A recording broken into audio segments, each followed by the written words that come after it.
बुद्ध का ये बहुत फेमस स्टेटमेंट है और कहीं कहीं मिलता है अप दीपो भव।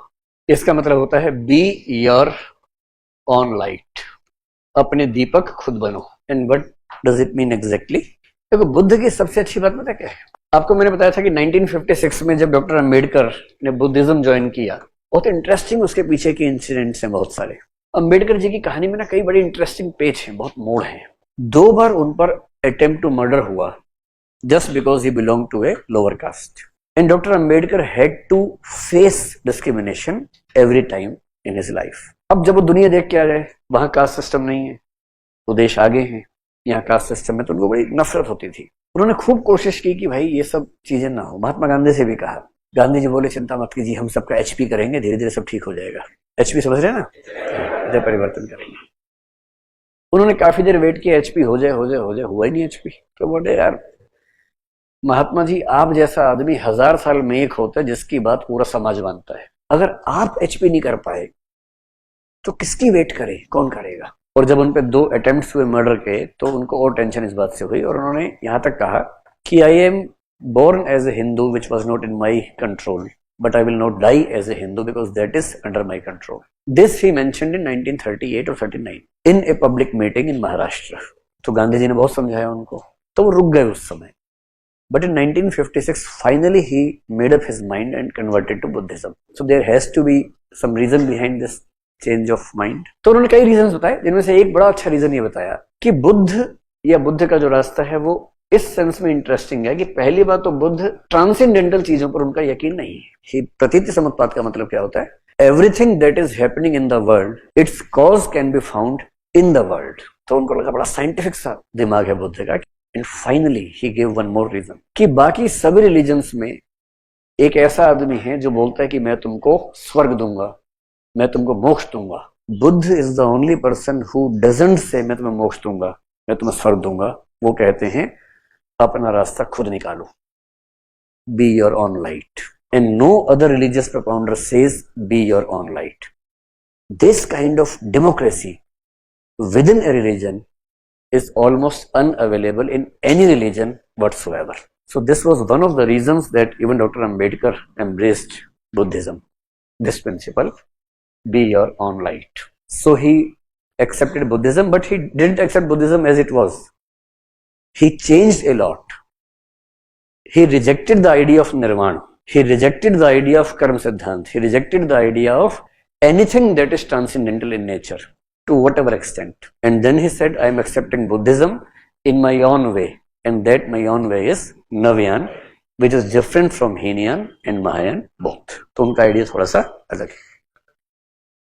इनका सवाल है कि जैसे अंबेडकर जी ने बुद्धिज्म में कन्वर्ट किया, is it a way to avoid और एलिमिनेट कास्ट डिस्क्रिमिनेशन? मेरे ख्याल से बहुत रियल टर्म्स में असर आता नहीं है। अच्छा, 1950 में जब SC/ST ऑर्डर पास हुआ प्रेसिडेंट का, उसमें बुद्धिज्म उसमें शामिल था, और वो भी डॉक्टर अंबेडकर की समझ थी कि इन लोगों को SC रिजर्वेशन मिल सके, ये उसमें पहले से अंडरस्टैंडिंग थी उनकी। पर if you ask me practically, धर्म बदलने से बहुत फर्क नहीं पड़ता है, एटलीस्ट 1-2 जनरेशन पे तो नहीं पड़ता है। उसके बाद रिलीजियस आइडेंटिटी चेंज हो जाती है, सोशल चेंज नहीं होती है, रिलीजियस चेंज हो जाती है 1-2 जनरेशन के बाद। जैसे अगर आप छत्तीसगढ़ में जो ट्राइबल बेल्ट है, अगर वहां देखें, वहां कन्वर्जन खूब होते थे, तो एक खूब कंसेप्ट चलता था कि अब ट्राइबल आदमी है, चर्च के लोग आए, उनको इन्फ्लुएंस किया, उनको लग रहा फायदा है तो बदल लिया। अब नाम था राम कुमार, अब नाम हो गया डेविड कुमार।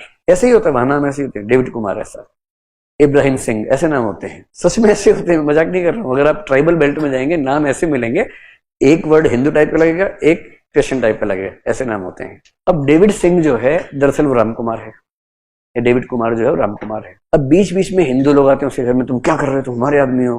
कहते हाँ मैं तो राम कुमार हूं। तो अपने घर में क्या करता है, भगवान राम की एक पेंटिंग, उसके पीछे क्राइस्ट की पेंटिंग लगाए रखता है, और जब देखता है ये वाले यार पेंटिंग वो वाली आगे कर देता है, ये वाले आ रहे तो पेंटिंग ये वाली आगे कर देता है। ऐसे मैनेज करता है एक जनरेशन। बच्चों को थोड़ा कंफ्यूजन कम होता है, अगली जनरेशन में वो धीरे धीरे अब्राहिम और डेविड होने लगते हैं। तीसरी जनरेशन में आगे कंफ्यूजन खत्म हो जाता है, तब वो पूरी तरह से हो जाते हैं, बर्नार्ड और एडम हो जाते हैं। तब सिंह नहीं होते, तब बर्नार्ड शॉ हो जाते हैं, मतलब कुछ भी नाम व्हाटएवर। लेकिन रिलीजियस आइडेंटिटी चेंज होने से भी सोशल रियलिटी में फर्क नहीं के बराबर पड़ता है, सोशल इकोनॉमिक में बहुत कम डिफरेंस आता है। 1000 में 10 को आ जाएगा, सबको नहीं आता है। So if you ask me, I would say changing the religion in itself is not a solution. Bringing changes in the religion is a better solution for me. ठीक है, चलिए।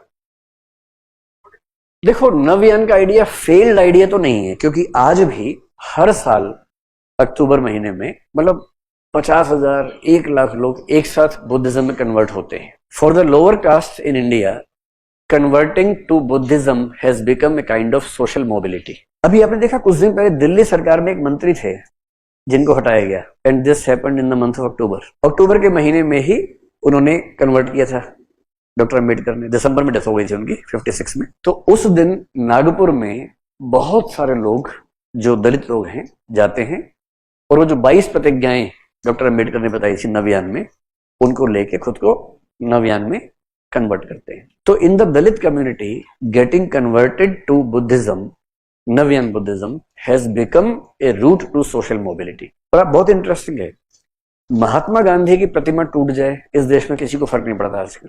डॉक्टर अंबेडकर की प्रतिमा कुछ हो जाए, देश में दंगे हो जाते हैं। He has emerged as a god for the weaker sections. तो उनका आइडिया फेल तो नहीं हुआ, that has become a kind of social mobility. अगर आप रिलीजियस पॉपुलेशन देखेंगे, बुद्धिज्म में 90% से ऊपर पॉपुलेशन एससी है।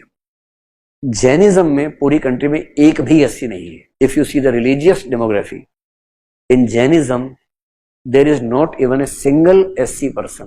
In Buddhism, the percentage of SC population is more than 90%.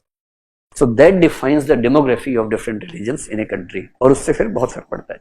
So Buddhism has become a kind of a movement for the Dalit class, Dalit caste. तो उस sense में तो अम्बेडकर का ठीक ही रहा।